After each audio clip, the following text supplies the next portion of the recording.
All right. This is the first episode of Two Recruiters and a Microphone. I am your co-host, Pete Cochran, and I'm joined with my dear friend, Israel Swanson, the other co-host. Yeah, the other recruiter. The other recruiter in the room. Yeah. So we are so excited to have you paying attention to this and actually listen to this. This has been in our minds for quite a while, right? A couple of years. We've been throwing this idea around. I would say going on let's just say two. Let's say 2 years. 2 years. 2 years yeah. It's good. Okay. I'll go with that. So 24 months we've been flirting with this idea. And within a very short period of time, we've been able to really come up with the idea of launching this. Actually, it's 4 years, Pete. It's been 4 years. 4 years? It's 2024 now, and I think as 2020. most people realized how important podcasts were. I don't know if everyone remembers 2020 when the world shut down, but that's how I did my math. Remind me of that year. That was a good year, right? So 4 minus 2024 is 2020. So 4 years we've been. Wow, 4 years we've been talking about this.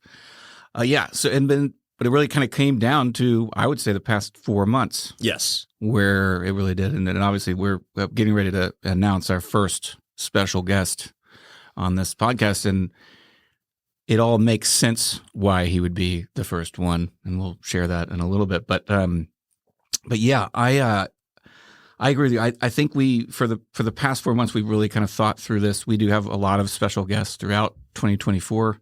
Can't wait to share that with you. But when you and I were talking, it's like, all right, well, who do we have as the first guest? Obviously, Tom Rossi was the number one that jumped up, and this is not a knock on any of our other guests by any means. No, just this one made the most sense, and we'll share with you why. Because it also makes sense in regards to when everybody discovers who Tom Rossi is and the impact that he's had on podcasting as a platform and everything. Also goes back to that crazy time called 2020. It's about 4 years ago. Yes, it is. Yeah, it's so true. And it's, fast forward, even rewind 4 months ago, we have a chance to talk to Tom. We had literally at the time had no idea that he had a product called Buzzsprout. Nope. Which we're in the Buzzsprout studios right now. This is where we record our podcast. So big shout out, of course, to Buzzsprout for being the partner that they are, which has been phenomenal. If you're even looking into podcasting, here's your plug, buzzsprout.com. Go for it. But seriously, I didn't even know this. Tom and I never really knew that. You had known him way back in the Young Life days. Yeah. So it's just kind of crazy. It was very serendipitous. Serendipitous is a good one, and I'm glad that you stole that one because it was on the top of my head, and you got it. But so anyway, I am so glad to have everybody here. I really hope you enjoy this conversation. Interestingly enough, the first time we talked to Tom, hour and 45 minutes. Obviously, this has been edited down, so it's not going to be in an hour and 45 minutes. You don't have to worry about that. But we do cover a lot, and I really do hope that you enjoy the story of Tom Rossi. So here we go. All right. Two recruiters and a microphone.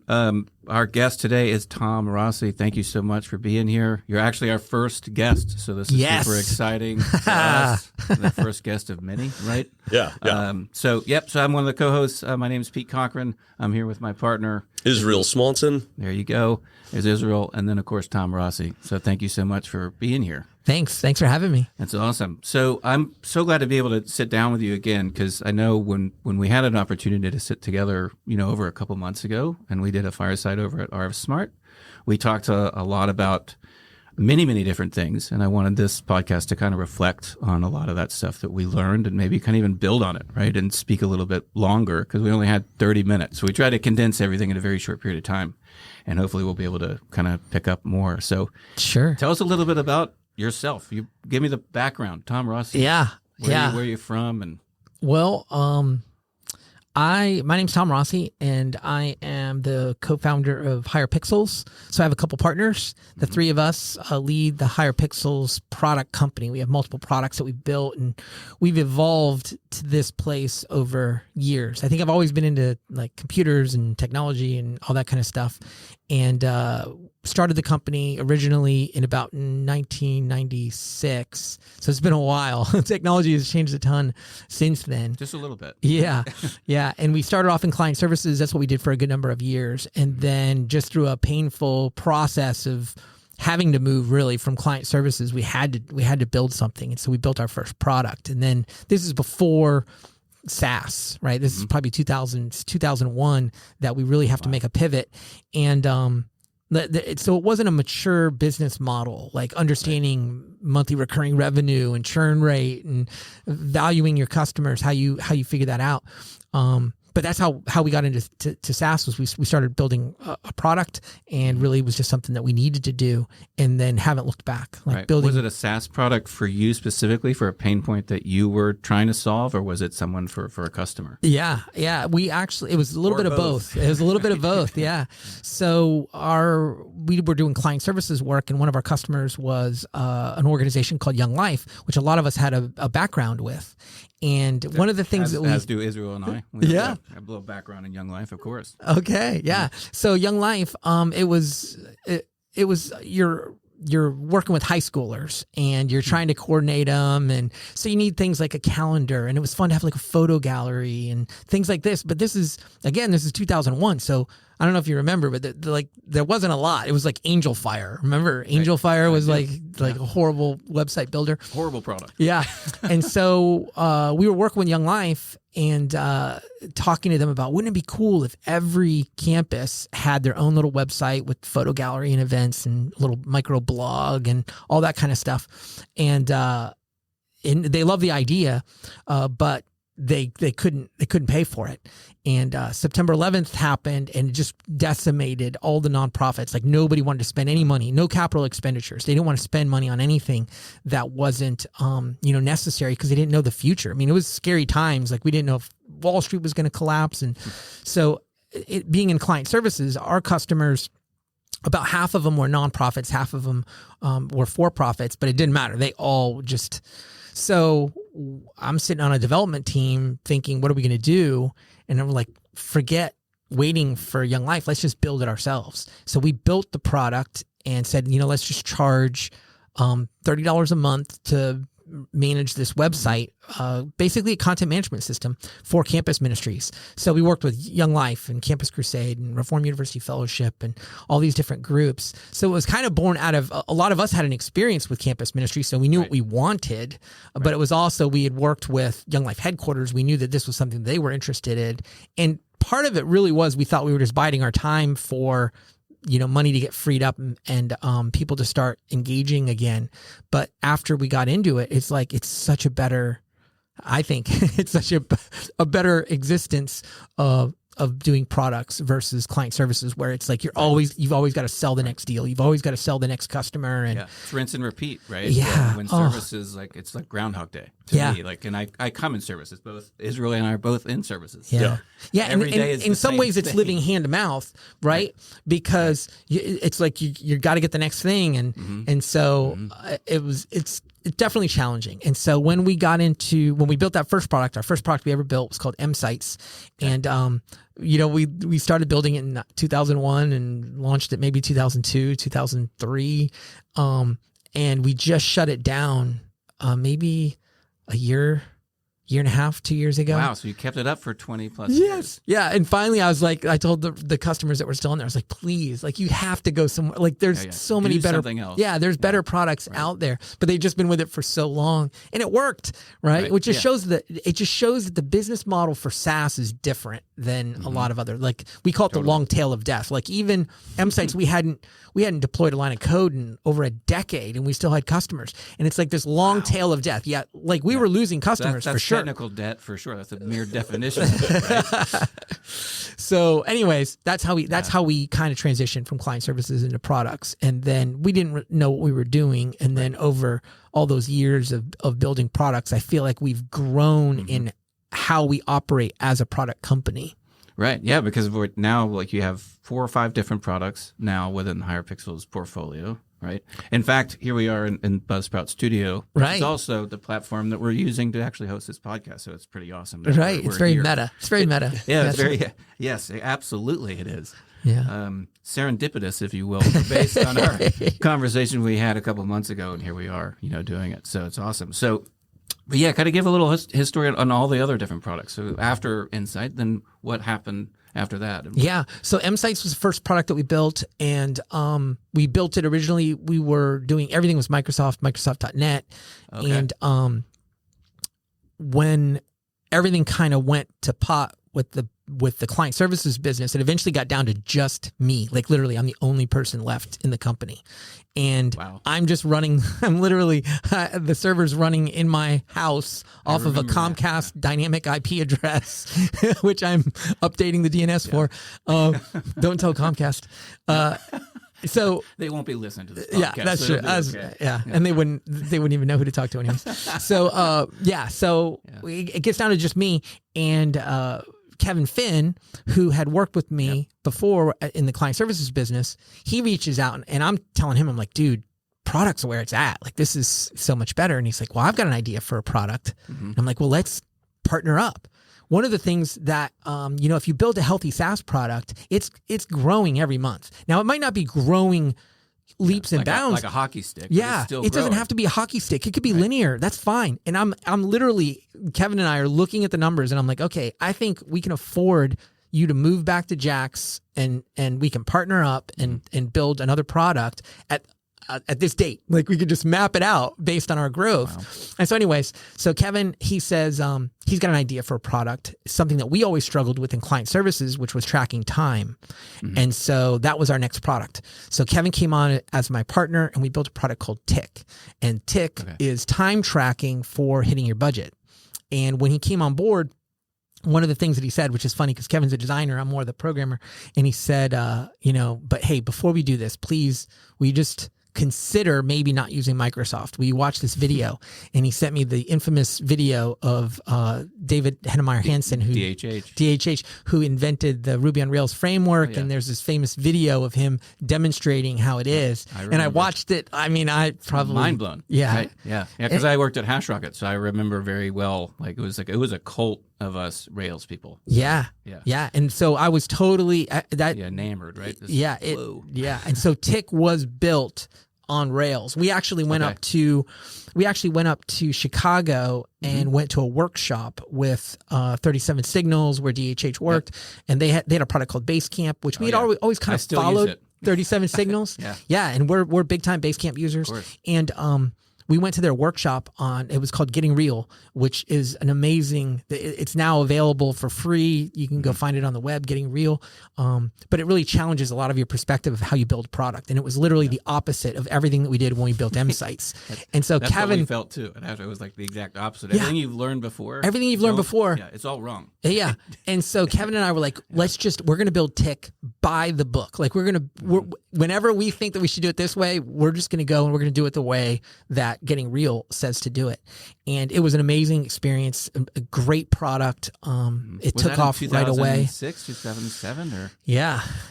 When it was before Rails 1. Like I remember when Rails 1 came out. So I was already working on it. And SaaS models were still growing. They weren't even mature yet, right? Because I do remember that. Like in 2000, you built your first one in 2001, way before it became popular. Now it's everywhere, right? Yeah. And it's a mature business model, right? You're still plugging things into your computer and hoping that the computer won't crash. To go back to your first product, obviously with the ministries that you were either a part of or you had, 3 degrees of Kevin Bacon with them. So you already had users. Yeah. We had relationships. I don't know that we didn't necessarily have customers. There was a lot of me literally working the phone. Like I'm calling and selling a $30 a month subscription. Okay. It is not scalable So that's a service in itself. Yeah. Still doing but I was literally calling and I'd go to conferences too. Like I would go Reform University Fellowship, RUF.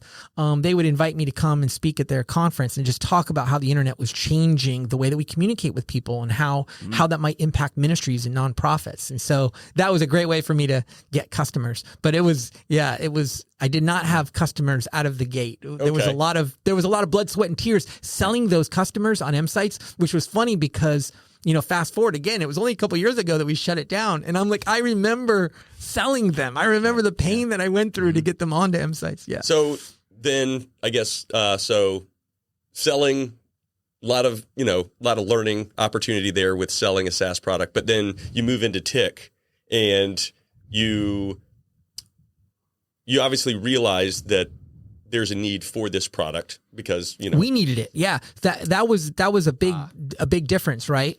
We needed M sites too. A lot of us did campus ministry and we knew what we wanted, but you're Tick, eating your own dog so, food, right? yeah, so I guess Tick, we would blow our budgets. Right. That was the thing with Tick. When you're doing client services work, right? You go and you sell the customer and you're you go through this dance of trying to figure out what the price is ultimately going to be. And in some way or fashion, it's always a function of how much time it's going to take, right? So now you've closed the deal. You've made it through the honeymoon. Now you're actually into the development. Well, now I got to manage that budget. I got to make sure that I don't blow how much I said it was going to cost. And what would happen is when we were doing client services, we would get to the end of a project and we'd lose money. And I'm like, what happened? And all these different reasons would come up for why you blew your budget, of how much time you spent. And so Tick was built in a way to say, how do I track my time for the purpose of hitting a budget? Right? Gotcha. It wasn't just about tracking time. It was about, I'm tracking time because I want to hit a budget because I want to run profitable projects at the end of the day. Mm-hmm. And so that's very similar to you. Like that was going back to now you solved your own problem with the product that you built, right? It's just same with 37 Signals when they did Basecamp. When they did Basecamp. The difference is we were no longer doing it. Yeah. Right. So we were kind of doing it from memory. Okay. Right? Oh, right. Because we were no longer doing client services work. Yeah. And so Tick, even though we were very passionate about it when we first started, a lot of that passion kind of diminished over time because we're not really tracking time to hit budgets anymore. And so it made it a harder, it wasn't eating your own dog food. Right. We weren't using the product. Right. So did you find that when you launched Tick, was it a similar kind of beat the streets that you were doing with Insights? Like you were calling up customers to make it, or did you find it that it was more like marketing? It was actually taking over itself. Like more customers were just signing up. I think naturally, with every product, and I'm sure it's true with every business, like there is a function of luck. It is not all skill. It doesn't matter how great you are. It doesn't only matter how great your strategy might be. And I think Tick, we were fortunate that we launched at a particular time when SaaS was really starting to take off and there was a need for people to be able to track their time and hit their budgets. And so we hit a very specific niche at a very specific time. And so we grew organically very quickly. Once people started to find out about it, then Tick grew on its own. So there wasn't a lot, it wasn't a traditional sales type thing. Right. I wasn't calling people selling like I did at M sites, right? Which was welcome, right? Yeah. But we didn't also cripple our business. It was only Kevin and I. There was only two of us, so I didn't have this crushing weight, which I did in client services when there was 20 of us. You have an incredible amount of pressure. There's a certain number of dollars I got to get through the door every month just to cover my payroll. Well, with the two of us, there's not this crushing pressure to grow. I was watching a presentation by I think it was maybe the first CEO of Constant Contact, and the pressure that she was under to grow. I'm listening to her numbers and I was like, I would have done backflips if I had those kind of numbers. But for her, they're like, maybe we should shut it down. It's not growing fast enough, Yeah. And so anyway, all that to say that we grew fast, but we grew fast for a team of two. It was great. Very lean. Yeah. Right. And we still do for that matter. Right? Yeah. So. Yeah, and what we learned, that's one of the things that we learned, right? Like let's operate in a lean way because then you don't have those pressures and you can focus on life and not just work. And it just gives you flexibility and margin that you would lose if you had too much pressure on you. Very true. So anyway, we did M sites, we did Tick, and our M sites customers, a lot of those were campus ministers who went on to become pastors. And so then they're continuing to use M sites. And this is what would happen. They would write and they say, how do I get my sermons online? How do I get my sermon audio so that people can listen to it? Right. If they can't attend the church session that day, they want to be able to have it. Right? Yeah. They can't go to church, but they want to be able to. In the old days, they used to they would go around and they distribute tapes or CDs. I remember that. And they would bring them to people that weren't able to go, right? Yeah. And so Kevin was a big Apple guy. Right. I was always a PC. I was always a Microsoft. So it was a big shift for me to go into to Rails. Yeah. So he knew about podcasts. And so what he did was he wrote an article for our M-Sites customers for how to get your sermons online, which was essentially how do you build an RSS feed and upload your audio and, to GoDaddy. And so we had this help that we were offering of just helping them get their sermons online, but it was a ton of work. And so Kevin was like, well, we always talked about adding it to M-Sites. Well, maybe we should just make it an M-Site so they can just upload their audio. And Kevin's like, I think we could make it as a separate product. And I'm like, I don't know, man. I don't know if people are going to pay for that. But we did. Look at us now. Yeah, right. We would have laughed if you had said. Yeah. So anyways, that's where Buzzsprout came from. So Buzzsprout was started after we saw with our M-Sites customers this need for them to be able to get their audio online and be able to get it out to the world. And Kevin, he was in touch enough with what was happening to recognize, wait a minute, podcasting, there's something there in podcasting. It's more than just sermons online, it's podcasting.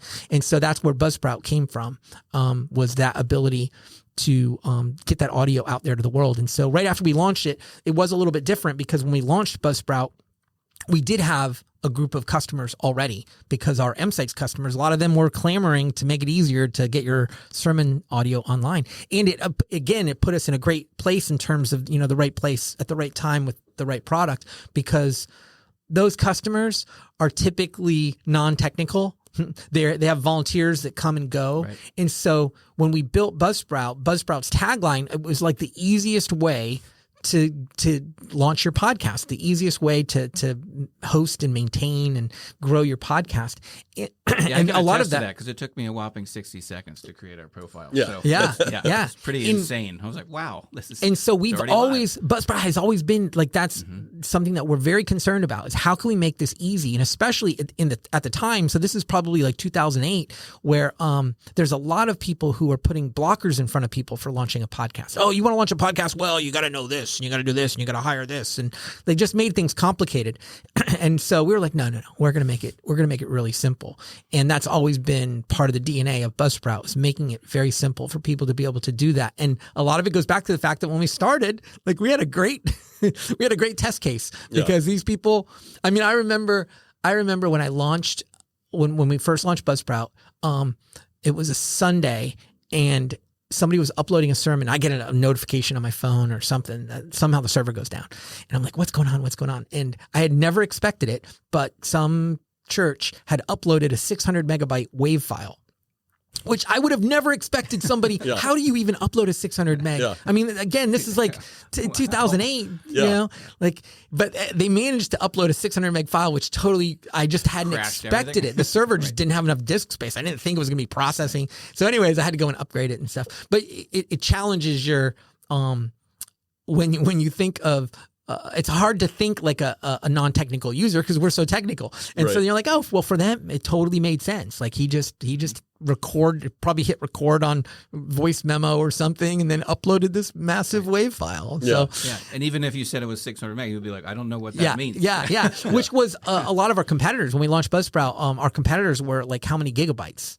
And they're like, what's a gigabyte? And so Buzzsprout, to this day, we charge based on hours of content. So how many hours, you get an allowance of how many hours a month. I can't control how many gigabytes, megabytes, but I can control how long I talk for. And so that's the way that it's still to this day priced that way. That's just because, to be simple.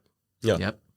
So that was 2008, right? So now Buzzsprout. Yeah, 2008, 2009, Buzzsprout.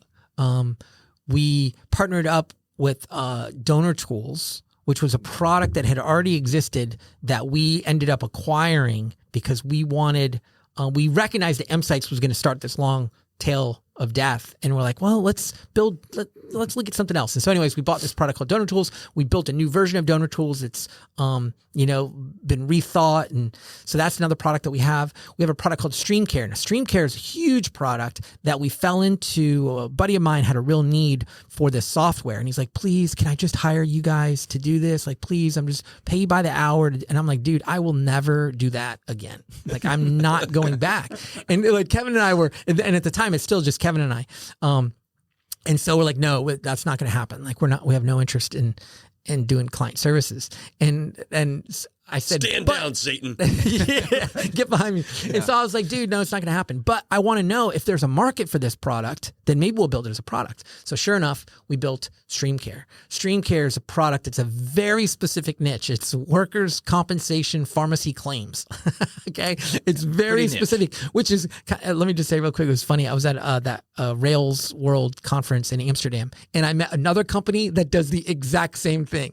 And he's like, no way. There's no way we're doing the same thing, both on Rails, like both in this very tight niche. But anyways, so that was in the States, obviously. Yeah, exactly. Yeah. He's in California. Okay. Yeah. Okay. Yeah. But yeah, so that was StreamCare. So StreamCare, and that product is really huge. We have a great following for that. We ended up having its own. It's got its own dedicated team on StreamCare, but it was born out of the same philosophies of how we build products.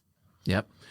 Which is a really good segue, right? Because that's another thing that I wanted to kind of talk through is, and some of the stuff we did talk about in that fireside was the different disciplines, right? And so I wanted to take some time and talk a little bit more about that and kind of dig a little bit deeper into those. Yeah. Because all the different products that, you've launched since 2001 probably had those pain points. And I know you gave a talk recently about this, and I just kind of wanted to dig into each one of those a little bit and kind of understand them a little bit more. And that was something that actually kind of came out of the fireside. A lot of people really wanted to reflect and listen to that listen to that event again, and they weren't able to. And I still get requests being like, hey, can I get that recording? And I was like, give me a little bit. I'll put this on a podcast and I'll give it to you. Right. So that's what I wanted to talk about a little bit. Before you jump into that,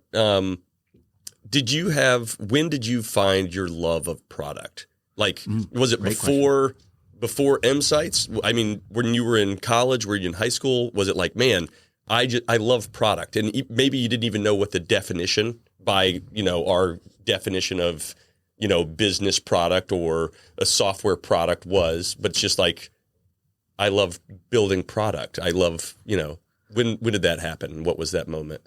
I think I love business. Like, I'm an entrepreneur. I love the idea that if I can solve people's problems, if I can come up with something, that there is, great reward in doing that. And so I think I'm more of an entrepreneur, okay. And I really enjoy the leadership dynamics. I love being able to get a team together and say, we can do something together much greater than any one of us could do individually. And so I love leadership. I love that aspect. And so I wanted a company. So whether we're making widgets or we're building web-based products, or it could have been anything. It just so happened I also love technology and I love to code. Yeah. And so those things kind of came together. And then my partner, so Kevin I think he's more of a product guy. He loves, going into a cave and just thinking about product. Whereas gotcha. That's not necessarily me. I love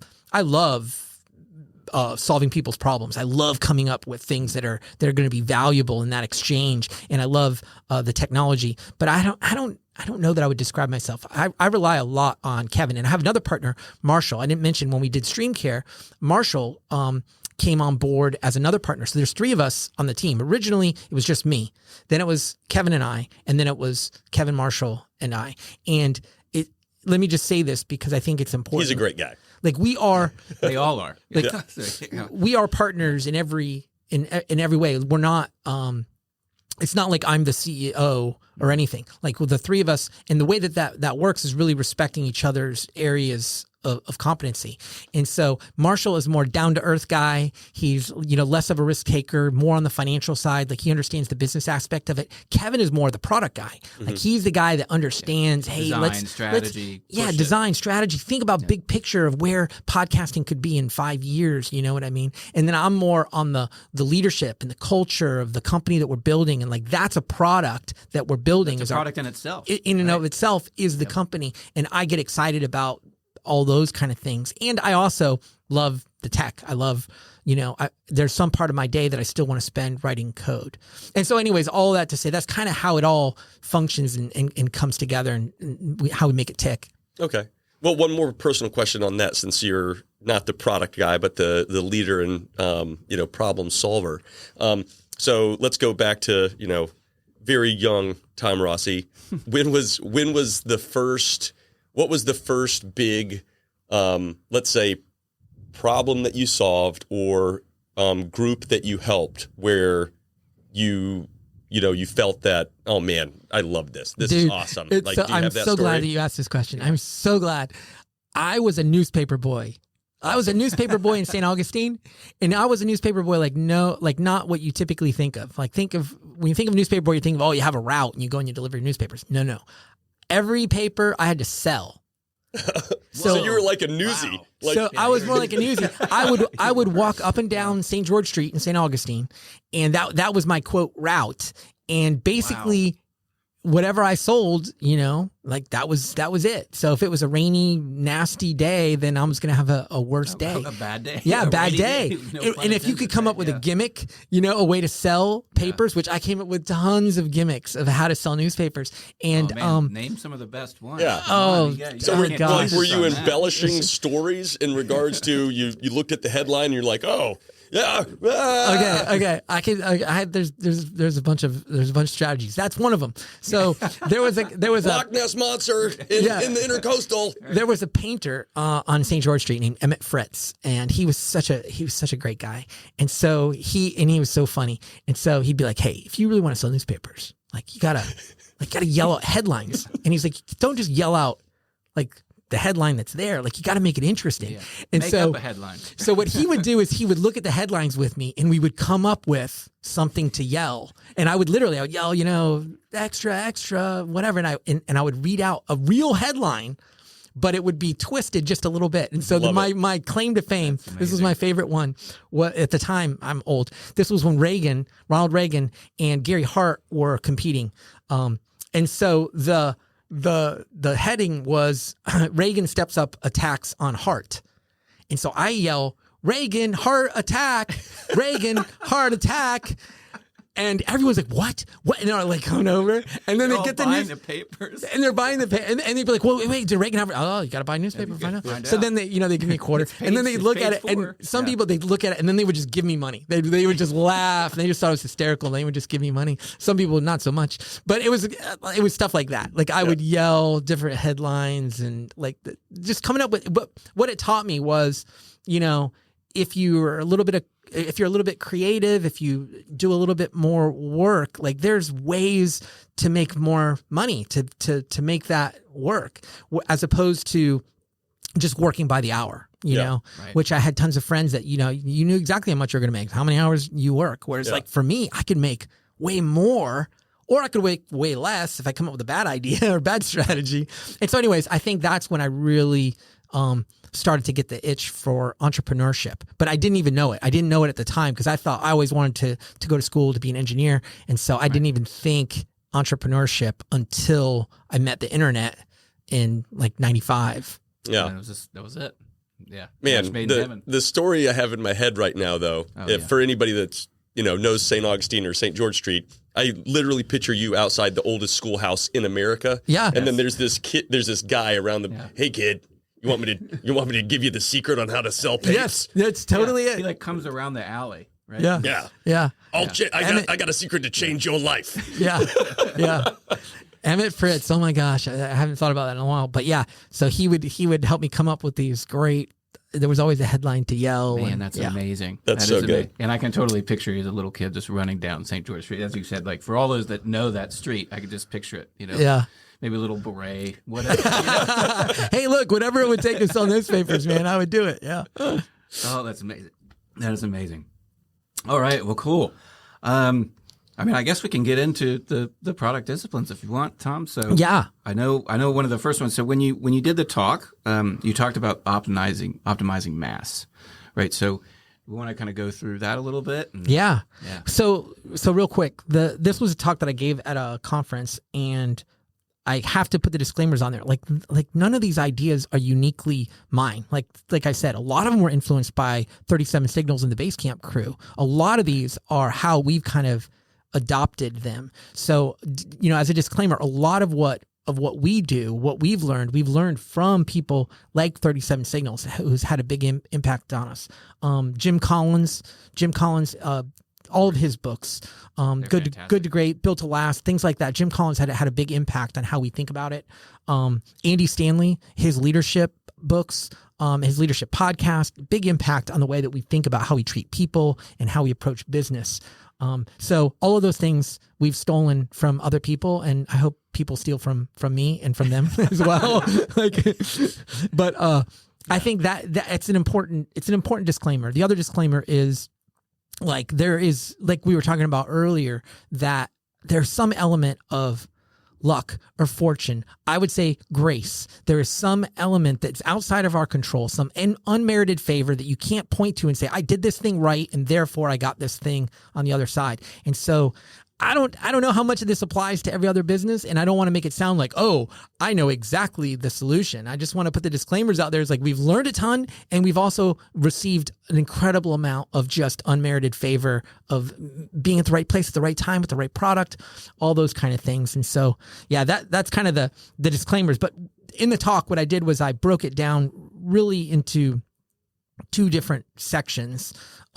And the first one being optimized mass. That's probably the biggest thing that we've learned about building products is optimizing mass. A bunch of different lessons under that kind of heading of how do we optimize mass. And I think about like the picture of a what kind of boat you're building. Like, are you going to be a race boat that can just like be nimble and like it's small and slick, but it goes really fast and it can pivot and turn and do these different things? Or are you building like a massive freight carrier, right?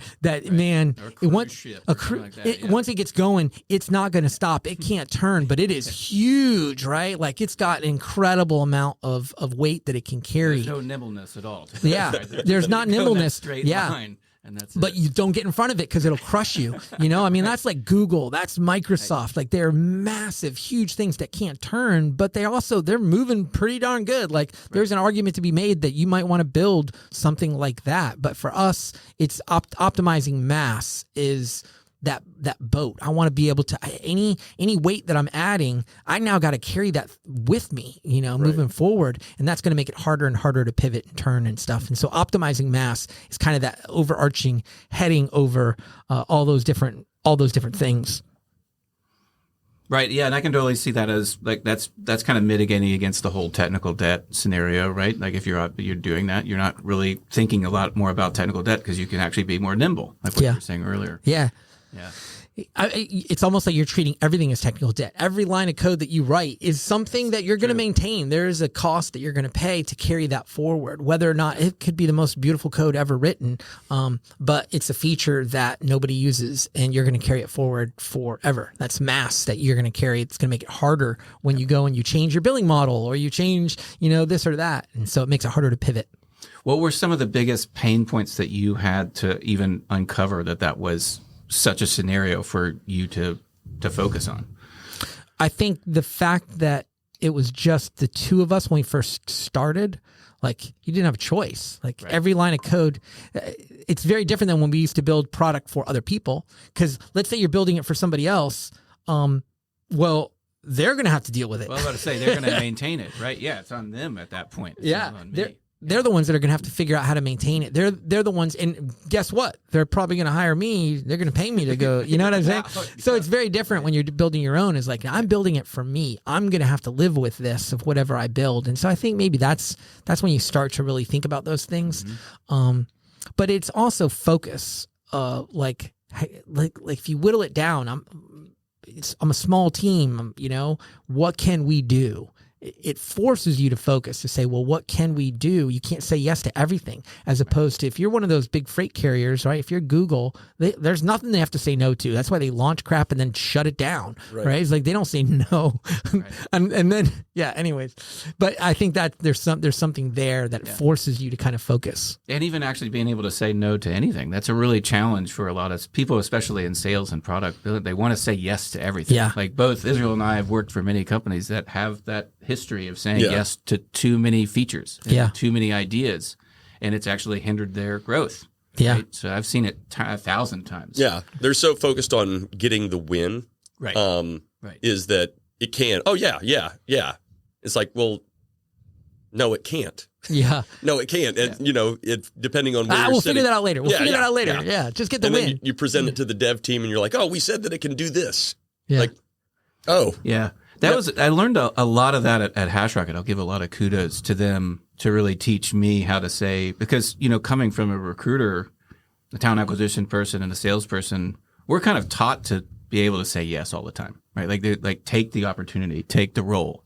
You can find it. You can find a candidate to be able to do it, right? It's possible. Mm-hmm. But at HashRocket, I learned it's not possible. And it's actually kind of ridiculous to even keep saying yes. Yeah. And it was really a challenge for me as the salesperson over there to just learn how to say, that's not a good idea.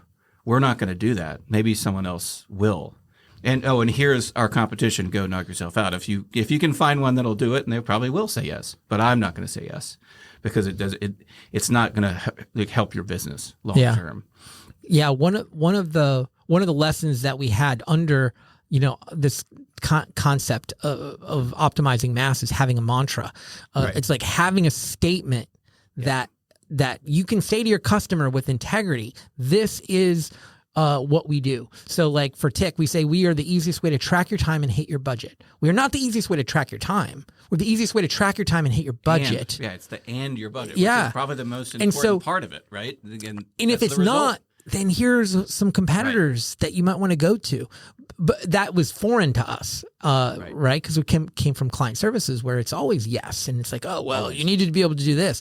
And I think it's something that it was a discipline at first, and then you learn the value of it, and you're like, oh, it works. It's better for them. I'm actually serving them better by telling them why what they're asking for I'm not going to do. A great example is for Tick, one of the most requested features that we would have for people is a weekly time card. And you're like, well, but if you enter in your time a week at a time, your project manager, you're going to blow your budgets. Because you just entered in one day, you could have your whole team enter in, 5 days worth of work. Like you're going to blow your budget. And so the weekly, if you're looking for just a simple way to enter your time, we have great competitors. But if you're trying to hit your budget, we're never going to give you a weekly time card because then we're not delivering on the value that we told you we were going to give you, which is you're going to run a profitable project by hitting your budget. And so it's a great example of how you can educate your customers on what your mantra is. You can double down. We're the easiest way to track your time and hit your budget. If you're looking for anything outside of that, then it's not going to be a fit. No. And when they ask for that feature, you can say, well, how does it help you? And they might have an answer to, oh yeah, this is how it's going to do it. But having those strong opinions, which of course we learn from Rails as well, is totally. Like having strong opinions. And so that mantra, I think for us is a big way. It provides clarity, not only interacting with your customers, but also your features. Like what features are we going to build? The question is, how can we make it easier and more likely to hit your budget? What features can we build? So having a mantra was a big one. So does the company itself has a mantra as well as all the different product lines? Or like Tick has one, right? Buzzsprout has one. Yeah. So they pretty much all have each product does. And then, sometimes we've even gone as far as to apply it to a feature that we're building. And we'll say, like, articulate it in one sentence. What is the mantra? Why are we building this feature? So that way it provides some clarity of what to say yes and what to say no to. What would you say, unless it's a secret?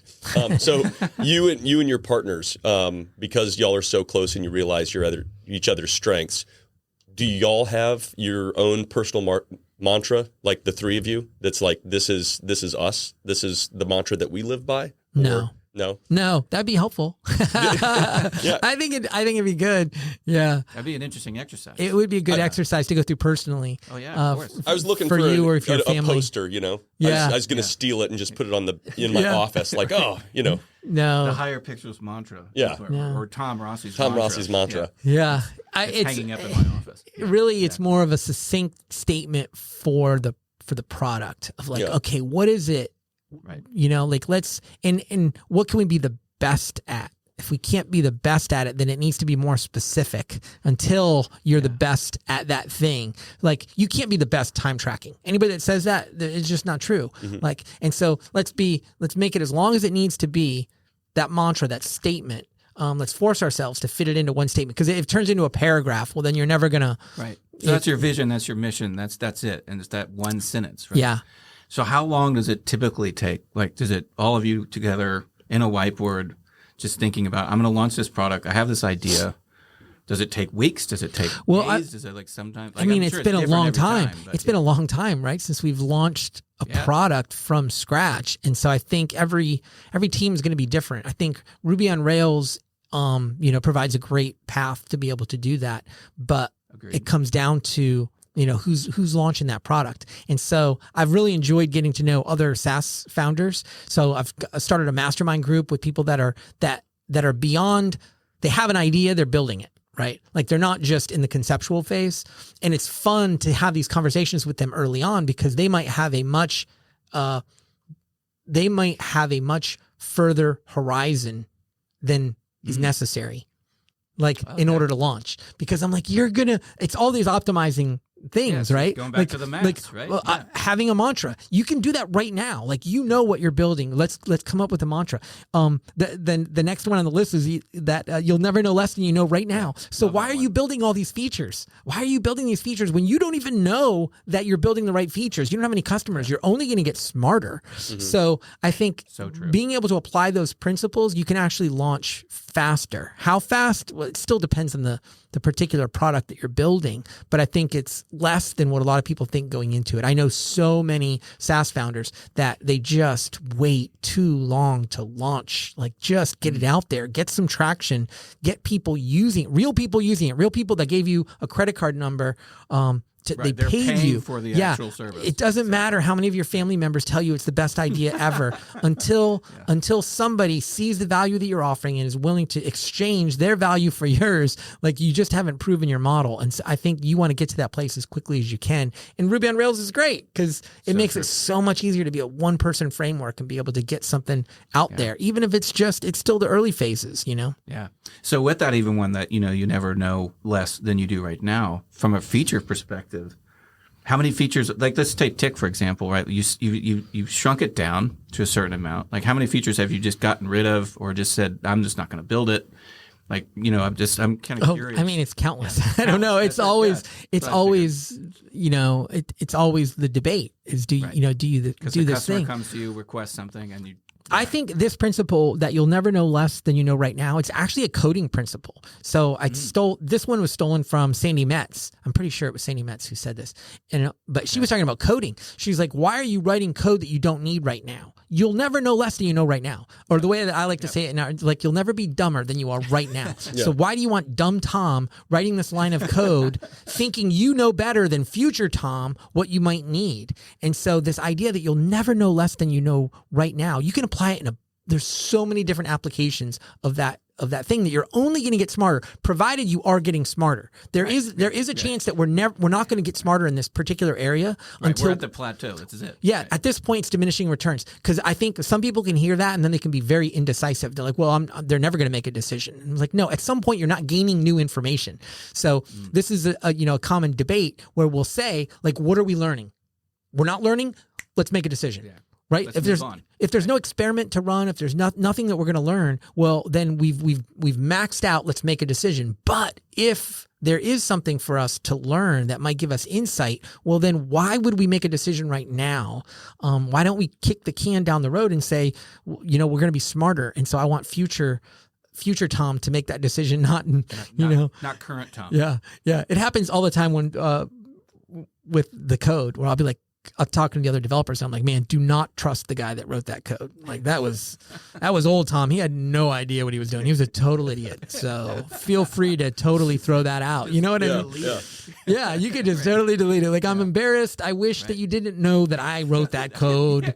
But like, just so you know, that was past Tom and he's an idiot. And I'm way smarter than I was back then. And so hopefully that's, a principle that I think that you can apply over and over again. Is like, you'll never know less than you know right now. And so how do I get to the place where I'm learning? Like, and at some point when you've got this idea for a product, the only way you're going to start learning is by getting it in the hand of real customers, putting it out there and saying, hey, would you pay for this? And not would you pay for this, but not only would you pay for this, but okay, what's your credit card number? Because your mom's going to tell you, yeah, I would totally pay for that. Well, no, like put a credit card number in and let's see. Right. And that kind of goes really into the next one, right? Be uncomfortable with your first release. I think that's something that a lot of people, to your point, and I remember when we were talking about this podcast and this Buzzsprout, and working with you and obviously being in the studio, is that a lot of people will create podcasts and then never really release them. right? Yeah. They won't get it out Yeah. there, right? So they're Yeah. afraid of that first release. This will be your worst episode.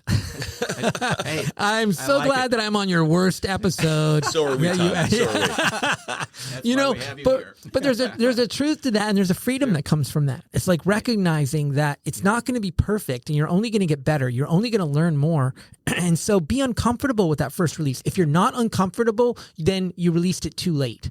If you're not uncomfortable, and that's whether it's launching your first episode of your podcast or whether it's launching a product, it's the same concept.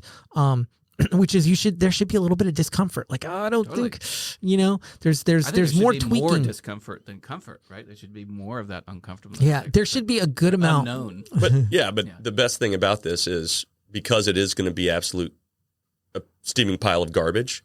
We can just say, Thank you. oh well, Thank you. it's actually Tom Rossi's fault. Yeah, that's true. That's true. I mean, if we'd had a better guest, it would have been way better. If we look at this podcast and how it progresses, the only thing that's changed is our guests. Yeah. So it was Tom. It was Tom the whole time. That's right. Yeah. Yeah. So I think like there's freedom in that of being able to say, you know what, I'm going to be uncomfortable with my first release, whether it's the first release of a podcast or a product. But if you're not uncomfortable, then you probably went too far. And what you and I were talking about was how many conferences we've gone to. Conferences. So these are people that go to a conference about podcasting and they still haven't launched their podcast. That's wild. They just can't get past that discomfort. Yeah, just edit. Oh, you know what? I got a better idea for a topic. And then they totally pivot and change, but they've never had any traction. They've never learned anything. They're just doing it all in their head. So I think being uncomfortable with your first release helps you to optimize your mass because you're not building stuff. You're not wasting time editing and tweaking and doing all these things. Like get it out there and then learn. Yeah, and get learn better. and then let other people tell us, right? Yeah. That what they like or what they don't like. So, and that goes into another one, with running experiences. I mean, it's experiments. Like this is an experiment. We're all in an experiment right now, and I'm glad that you're with us on this journey with us. To be honest with you, but it is. It's like this is something that Israel and I talked about years ago when we were thinking about doing something like this, and it really kind of came out of our conversation a couple months ago and people requesting you should do this, like get it out there because it's more evergreen, right? Like I can now listen to this all the time, whereas opposed to just I have to be at one place, like I have to be at that conference to hear that session. It's never going to exist again. Right? Yeah. So this in itself is an experiment. So, and again, glad that you're here with us. But I mean, talk a little bit about that, from Higher Pixels, like running those experiments and how do you do it from a team perspective and leadership perspective? How do you get them to even the teammates to buy into an experiment, right? Knowing that it's almost like it's a hypothesis. It could work or it could not work. Yes. Right? So how do you herd those cats to someone go, man, I know it may fail, but I'm really interested in actually jumping on board and running that experiment. I think whenever there's something that's being debated, like it's a feature that keeps coming up, it keeps being debated, right? So we work in 6-week work cycles and we'll debate what we're going to work on for the next 6 weeks. And we're never working more than 6 weeks really at a time of, what it is that we're going to do. But if something keeps coming up, then there's something there. You might want to just run an experiment. So rather than actually building out the feature, maybe you want to run an experiment. So you want to build just a piece of the thing, right? You just want to build a little piece of it and see how it works. Or you want to do it in a totally unscalable way, right? Do it in a way... almost like it crashes, but you want to see it crash. As long as the customer doesn't know the difference. That's the key. Yeah. So... Right. Thank you, Tom, for giving me this feature that crashed. That's awesome. Do you remember there was an episode of Seinfeld where Kramer set up the movie phone? Oh, yeah. Yes, absolutely. And so they would call... Go ahead and tell me the movie that you want to see. And he would say, why don't you just tell me what movie you'd like to see? You chose Brown-Eyed Girl. So we say that in the office a lot. Like you'll hear... All of these lessons, I swear, are lessons. What I try to do is pull out things that you would hear us say in our office. And the way that you would hear that one is, why don't you just tell me what you want? Like somebody will say that. And what they're saying is, hey, the customer doesn't know that it's not automated. They don't know that what we're actually doing is on the background. It's kicking off an email and then somebody's manually going and doing something. But that's a great experiment to run, because now you can evaluate, do I want to automate this thing? Is it worth building the mass associated with automation if people aren't going to use it? If people aren't going to use it, like, run it as an experiment and find out if it's useful. And that's hard. You have to figure out, I mean, it's hard to run experiments. You have to have some objective metrics that you're trying to hit. And you have to do it at the beginning. I was going to say up front. You have to know what you want out of this. Yeah. Right? I think, man, it was a great book, and it was talking about how CEOs, they're so good at getting to the end of it and then being like, well, we learned something. And it's like, yeah, but did you? Yeah, what did you learn? Yeah, like, what did you? If all you did was wait until the end. And so what we'll do is, when we're doing experiments, we'll say, okay, and then how will we know? How will we know if it works? Right? Well, if we have 10 people that initiate this thing, then we know that people want it. Okay, 10? Is 10 enough? 10's the number? You know what I mean? Like having some type of objective metric. Right. Yeah, there's a little bit of debate to it. And then what are we going to be looking for? And this happens too. Okay, if we get to the end of it, will we know the answer? Will it be definitive thumbs up? Yeah, we want to build this feature, or no, not really. Well, then it's not a great experiment. Don't run the experiment. You know what I mean? And now you might say, no, we won't be able to answer the question, but we'll know what the next experiment would be, because if this is true, well, then this might be true. And so anyways, experiments, I think, is a great way to dip your toe in the water before you build all this mass associated with things. Like, just run an experiment and find out how do people respond to it. So for us, like, examples would be like our Refer a Friend program, which we just didn't know if people were going to use it. And so it wasn't automated. We didn't spend a lot of time on all that. Right. And once we saw, oh wait, actually people are going to use this, then we put the time into the automation. But going into it, then. Just email me and give me the friend. Why don't you just tell me that's literally what it was. It's like they would do a referral, and you get an email, and then you'd have to go do something with the email, and then eventually it nags you to the point you're like, okay, now I'm going to go automate it because this experiment's proven worthwhile, But it saves you from writing all that mass. Yeah, that's excellent. So then the next one, right? So that's the next one. Don't solve problems that you don't have. Yeah. Which is, going on, like, we're kind of building more onto what we're all talking about, because I think that's very true. So a lot of these products have more problems than they actually can totally fix. Yeah, and you can come up with problems that you can solve later. Like, you don't need to solve that. And it's related. I feel like this is related to this other concept of, you'll never be as dumb as you are right now. You're only going to get smarter. And so let a smarter version of you solve that problem. And so the example that I already give, because I'm pretty sure this is exactly what DHH said to me. So I told you I went to Chicago and we did this thing, and I remember I was a Microsoft snob, and I was like learning about Ruby on Rails. Yeah, and I was also a database, Microsoft SQL database guy, and was very opinionated about things. You and DHH would have got along really well. Yeah, I can imagine that conversation. I had tons of opinions that were just baseless, and so I'm sitting next to David at lunch, and I made a comment about the way that Rails does the ID. And how, like, I'm like, seriously? Like, it's just an integer. Like, what's going to happen when I have millions of customers? And he goes, do you have millions of customers? And I'm like, no. And he said, well, that'd be a great problem to solve. When you have millions of customers, and there's a principle there, right? Like, if you have millions of customers, you are going to be way smarter than you are right now. Why are you trying to solve the problem right now? Right now, ironically, they did have a problem at Basecamp when they hit the limit of their ID column. Yeah, interesting. Now it is a big int, but I didn't reach out to him. I didn't say anything to him.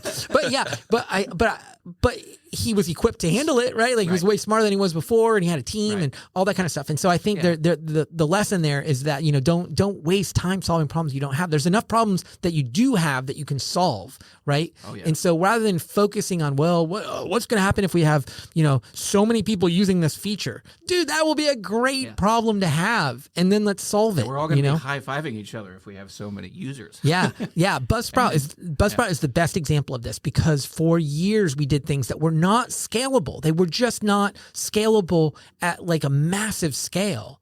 But I didn't know how to do it. I didn't even know how to how I would even solve those problems. But guess what? Like when you have those problems, you're going to be in a much different place.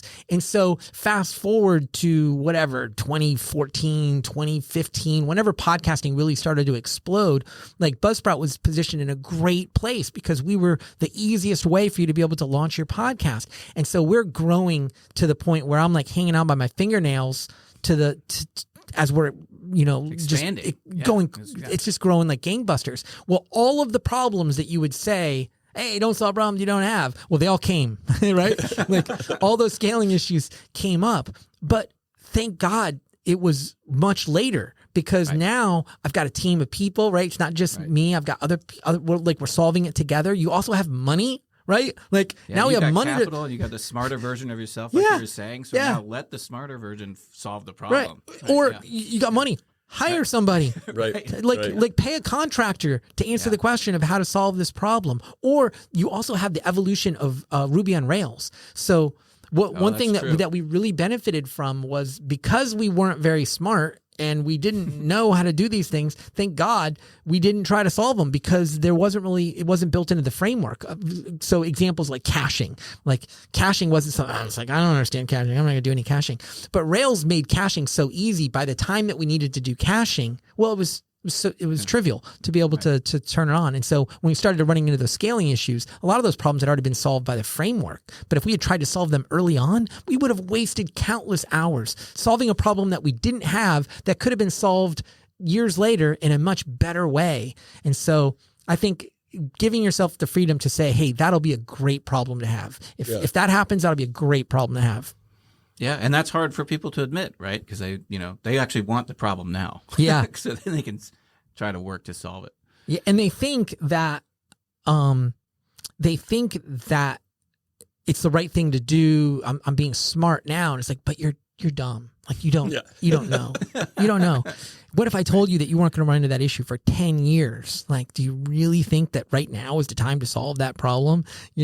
Starting off with a small database, starting off hosting a server in your house hooked up to a Comcast, that's not outside. That's so scary that you did that. Yeah, right. It's crazy. It's crazy. My entire business. Yeah, cool. Yeah, Great. yeah. But that's a great problem to solve if you got so many customers that Comcast goes down and now you got customers that are mad. Like you can solve that problem. Like you're gonna have that one time.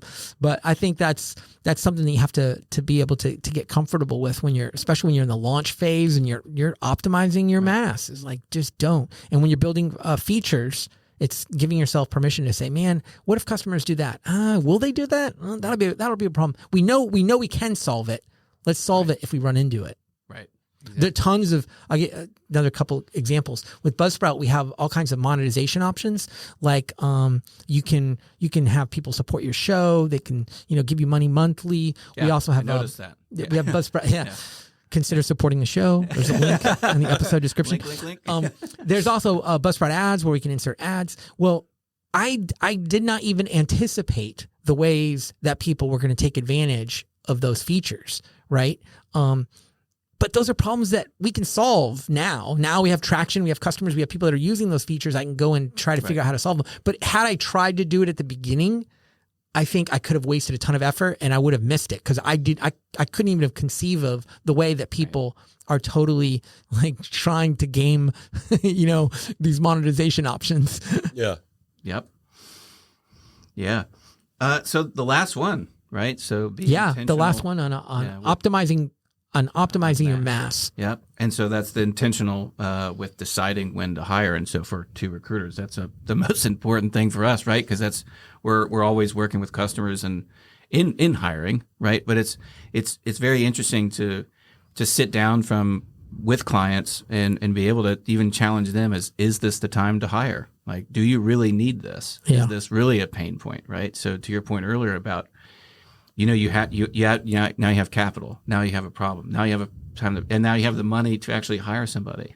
That's intentional. Mm-hmm. Whereas a lot, there's many organizations out there that will just throw another body at it. Like, I'll solve that problem if I throw or hire more people. And sometimes that's not always the right answer. I would actually argue most of the time it's not the right answer. Yeah. But again, going back to our history and our background, we're always there to say yes. Yes, we can get you that person, but it's more challenging for us to kind of challenge them back and say, do you really need it? And so, but anyway, just kind of talk to me a little bit about how you got to that, that intention when you're hiring. And I mean, I just think there's a tremendous amount Kevin of in the beginning. So yeah, it's like, literally. When it was just 2. Now, granted, we had been big when we were doing client services. There was 20 of us. So you have all of the pressures associated with leading a team, that's much bigger. And then you get down to just 2. It's very comfortable. It's nice. It's great. But I think there's a tremendous amount of pressure to grow. There's always pressure on companies to grow the number of people. So you talk to, SaaS founders and CEOs and stuff, and they're like, "Oh, tell me about your team. How big's your team? What's your head count? Yeah, what's your head count? right? Yeah. As if it's some type of area of pride. Right. I used to love 2. but what would happen is you'd say 2 and they immediately disqualify you. They put you into a certain category. Yeah. You know what I mean? You're too small. You're too small. Yeah. You don't really have anything that you could tiny. offer, for the type of things that we're doing or whatever. And I think there's a mentality that if you want to be a successful company, then you need to be big, you need to grow, you need to have more headcounts. And I'm not saying that there's not companies that are like that, but it doesn't have to be that way. It should be an intentional growth strategy. Like, why are you growing? Is there really a point to it? And I will also say that we have the luxury of being in a business where we can say that we want to grow slow and we want to grow smart. We only want to grow when we need to, when the need is evident. But some people don't have that, right? Like, they're taking advantage of an opportunity that's only going to be there for a short amount of time. You think about the Friendster and Facebook competing. Friendster, wow. Yeah, right. You don't even know about Friendster anymore, right? But what happens is, like, you have this ramp up, right? Where I don't want to be in that game.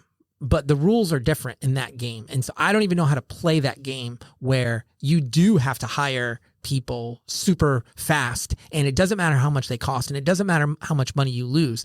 I want to run a profitable business, and I don't want to be in you either win it all or lose it all situation. Right? I want to be able to build I want to build a product that provides value, and then I can capitalize on that exchange of value. I don't need to be the only one. I don't care if there's other podcast hosting companies that are out there. I don't need to be the only one. I just want to make sure that we're providing value for what we're charging and, doing that. And that allows us to grow slow. So all that to say that somebody might say, well, yeah, you guys have the luxury of saying that. We don't, because of whatever space we're in.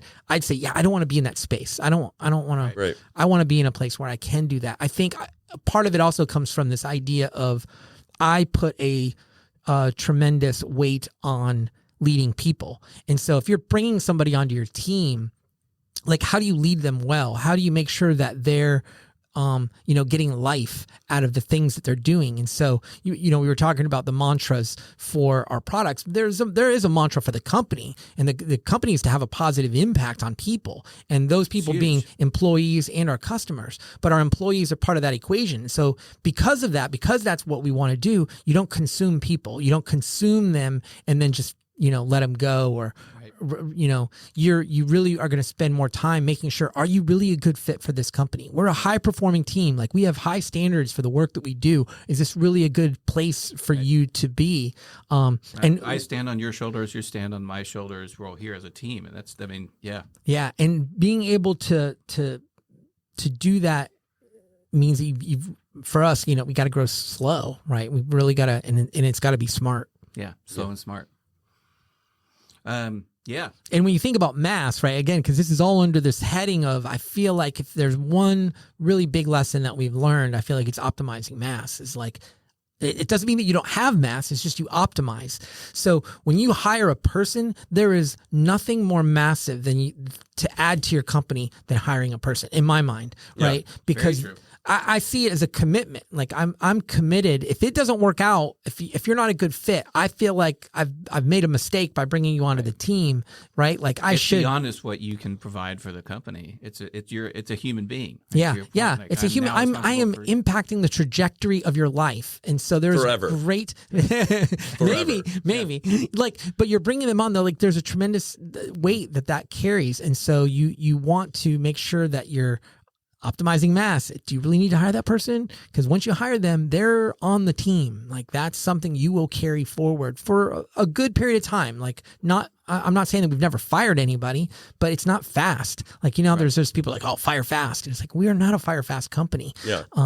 But we're a hire slow company. Right. Yeah. It's going to take some time, Yeah. which is always the best in my opinion. Yeah. We're going to experience a certain amount of pain before we ever hire somebody to fill a gap.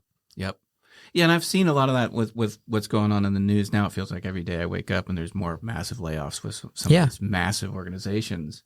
And it just makes me question, okay, what was the intention of hiring those 1,000 developers or that workforce? In the first place. Yeah, in the first place. And then now, I just laid them all off, so I got them. And it's sad that I'm seeing that a lot, but it's true. These massive layoffs are happening more and more.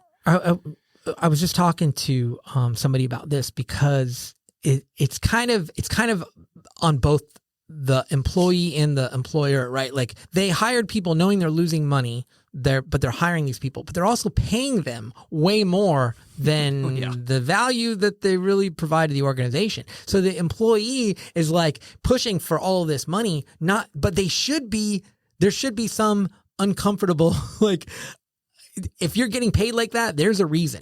And the reason is that they're just consuming you, right? It's not a long-term, they know we can let you go when things get rough, right? We're willing to lose money for a certain period of time, but at some point we're got to, turn the screws and we got to make a profit.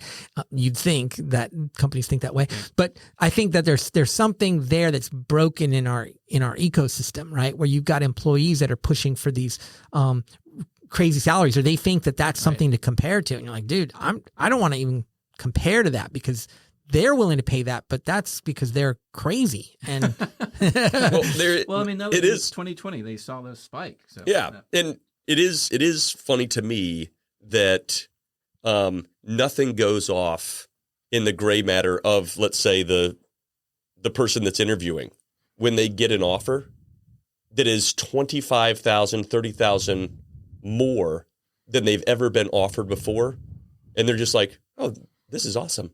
Right? Why wouldn't I take that job? Right? Why would you'd be crazy not to take that job? But also, like, what's not going like? What? Like, did I just make 50? Did I just get a $50,000 raise by shaking the hand of the guy next door? Like, what? Yeah. And think that that's sustainable? It's just not. So. It is weird. Yeah. I mean, it's one of the, it's why leading a team is so challenging, right? Like you do at some point have to put a dollar value, and it stinks. I hate it, right? Like, but that's the way it works. It's like, you got to put a dollar value. On the value that you bring to the organization, that there has to be that dollar has to be assigned. And, there's no formula for it. Any formula that's out there is just so, it can just be so screwed up by things like that.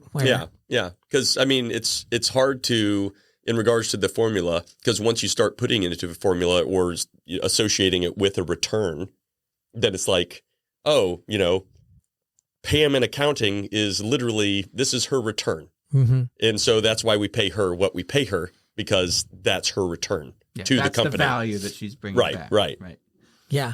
There's value. It's just you have to assign a value to it. Like there is value there. And as a person on the team, you should be like, that should be something that you're aware of. What value do I bring? Right. Yeah. Asking that same question. I tell that to candidates all the time. Like, what's my value in the next 30, 60, 90, 180 days? What can I do for you that I'm not in a position 6 months now where you go, oh man, I'm paying you $150,000. You're not really doing anything. Right. Yeah. But you also, I've also encouraged people to like, also, they need to be aware of what their future plateau is. Mm-hmm. Where do you want to go? Where do you see yourself in 10 years? If you only ever want to be this, then that's great. Just you need to be aware that here it is. And that's your ceiling. And that's it. Yeah. And I think a lot of that goes to how you are made, like what makes you tick, what gives you life. And a lot of people are out of sync with that, right? Because that's not part of the conversation. Like you talk about their education, or you talk about where they've worked and what skills they've demonstrated. And it's like, yeah, but I want to know what part you're going to spend 40 hours a week working on something and I want it to be life-giving. We talk about green and red. Like I want it to be green. I want the majority of those hours to be green for you, not red. They don't drain the life out of you. And there's going to be some things that are going to drain the life out of you, but not 40 hours, right? And that's too many hours. Yeah, that's too many hours of red. And so let's talk about what is it that really gives you life. And so if you talk to a coder, like at some point, they got to be talking about code, man. I love just having a problem to solve and a quiet and cup of coffee and my laptop, like in painting, a dark room, Star Wars playing behind me, doing new technology. That's it. Right? Yeah. Like it's just because I say that to developers all the time. They want to push the amount of technology that they're going to learn from. It's not. I don't want to sit there and just write the same code, maintain the same code over and over. Yeah, yeah, and. What you don't want is for them to think the only path forward for them for that 10-year plan is to be a manager of programmers. Well, no, that doesn't get what gives you life is the actual programming. Right. Now, if you say, I really love leading people, I love having a team and I love setting goals and helping people achieve those goals. Well, okay, now that's a different trajectory for your career, you know, and those things impact your ceiling in terms of what value you can bring to the organization, you know, but that doesn't mean that you should it doesn't matter how much money people pay you if you hate your job, right? You know, absolutely. And so it's figuring that out. If I'm in the red all week paying $200,000, it's like I'm not going to be happy when I go home. Yeah, regardless, I'm paying my bills. Yeah, I'm still not going to be. I'm not going to be fulfilled. Right? Yeah, like you said that. That's not giving me life. Yeah, right. And the more that you can help people connect the dots with that as a leader, the more that they'll trust you, and the more that you'll be able to achieve together as a team because you help them. You know, I would hope that people on our team feel like I've learned about myself by being on this team.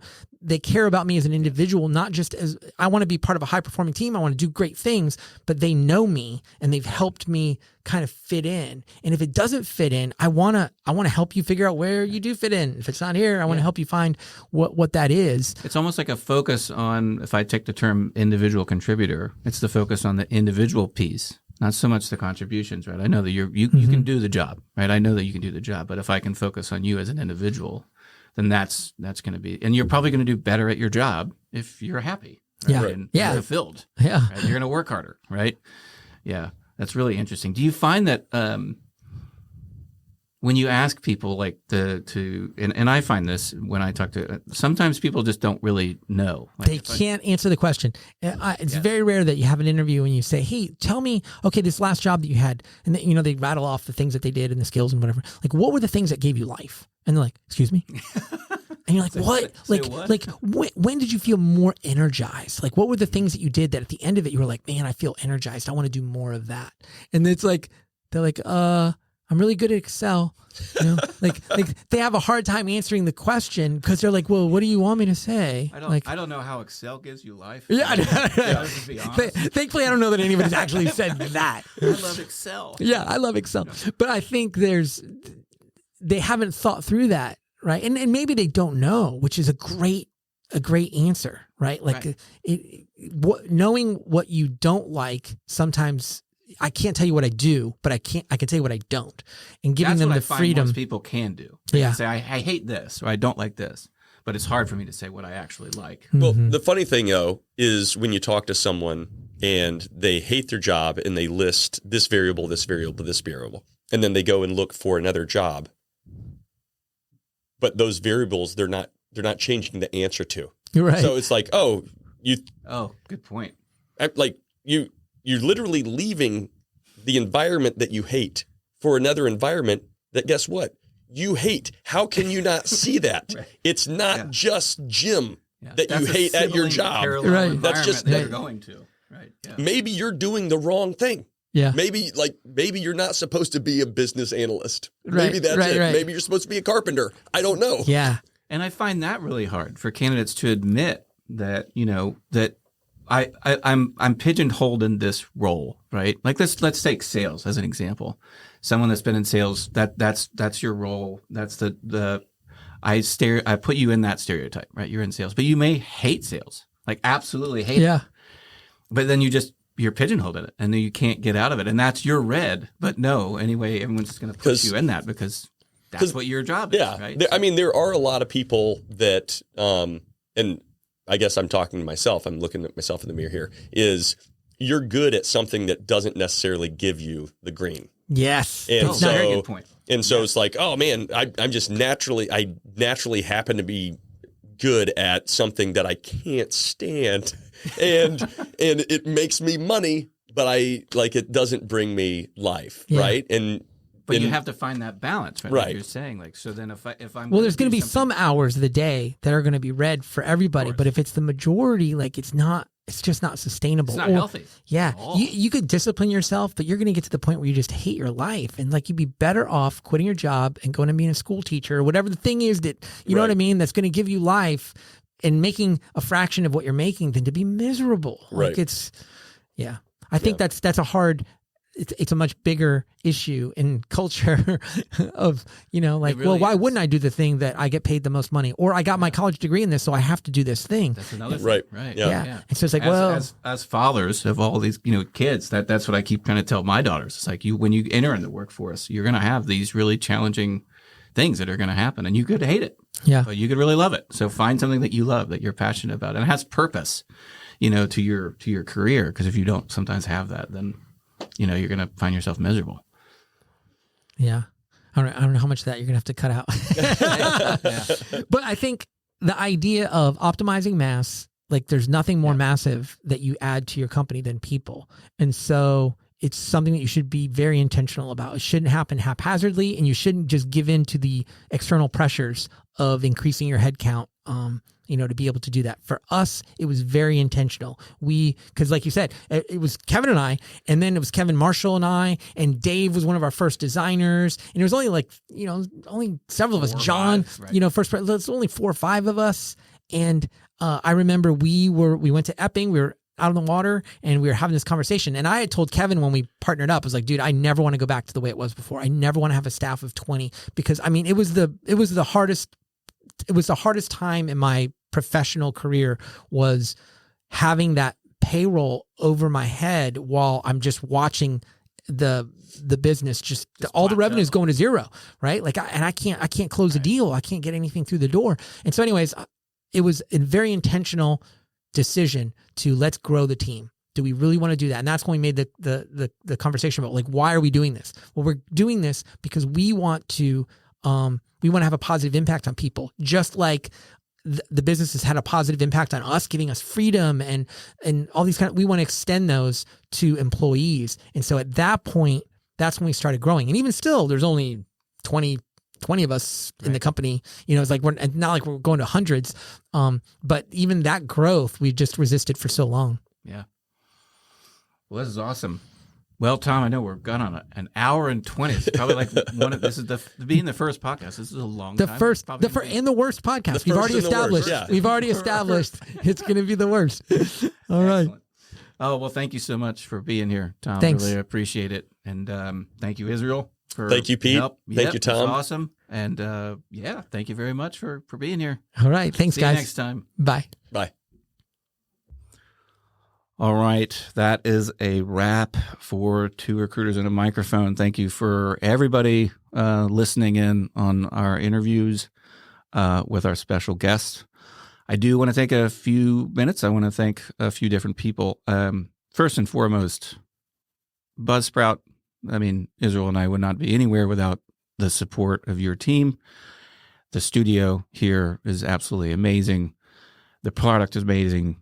The platform is amazing. Again, if you're looking into podcasting, please look to buzzsprout.com, follow their blog, follow their lessons. They've taught Israel and I a pretty tremendous amount in the past. Boatload? Buttload. Yeah, boatload. I said boatload. You said buttload. Yeah, there. Well, darn it. We'll edit that out. They also gave me a tool for that. But anyway, so thank you to Buzzsprout. Also, thank Varric Rossetti.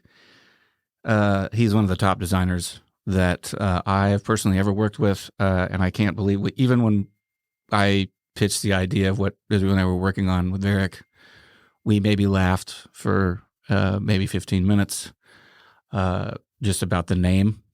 And of course, just where Israel kind of came up with it. And then for him to literally go away for an hour and come back with this fantastic logo. Cannot thank you enough, Varric, for supporting us with that. And then lastly, I want to thank Rick Colato and Hurricane Party. providing this music. Known Rick for 30 years. He's one of my closest friends, and he's one of the most talented musicians I know. So to even reach out to him and say, hey, we're got a crazy idea. We're going to do this podcast. Do you do some music for me, maybe? And then, oh, by the way, I always really like Hurricane Party. Can I take that beat? And then off we go. He comes in, he edits it. And thank you so much, Rick, for your support there. And again, last but not least, thank you to the listeners. Thank you to the support, the family, friends. Thank you for listening. And we will see you next time. See you on the next cast. See you.